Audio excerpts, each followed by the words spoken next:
December 8, 2025 Vatican city, Rome. Michael Bublé. సంగీతం దేవుడిచ్చిన బహుమతి. అంతర్జాతీయంగా ప్రసిద్ధిగాంచిన గాయకుడు, సంగీత నిర్మాత, television host Michael Bublé Vatican సిటీలో జరిగిన ఒక ప్రత్యేక సంభాషణలో తన విశ్వాసంతో నిండిన మాటలు చెప్పారు.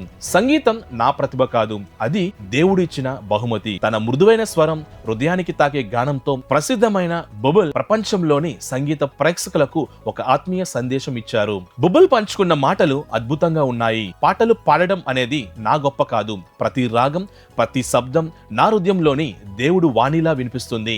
సంగీతం ద్వారా అహంకారం కాదు, ప్రేమ, దయ, ఆశ పంచగలమని ఆయన నమ్మకం. సమాజానికి వెలుగు కావాలంటే సంగీతం దేవుని నుండి వచ్చిన శాంతి మార్గమని ఆయన తెలిపారు. 2025 డిసెంబర్ 6న వాటికన్ సిటీలో జరిగిన కన్సర్ట్ విత్ ద పూర్ కార్యక్రమం సందర్భంగా బుబుల్ తన ఆత్మీయ విశ్వాసాన్ని శిష్యులకు నేర్పిన మార్గమని ఆయన భావిస్తున్నారు. బుబుల్ చెప్పారు, ఈ వేదికపై నా క్రైస్తవ విశ్వాసాన్ని తెరిచి చెప్పగలిగితే ప్రతి యువకుడు కూడా తన విశ్వాసాన్ని గర్వంగా ప్రకటించే ధైర్యం పొందుతాడు. మంచి సంగీతం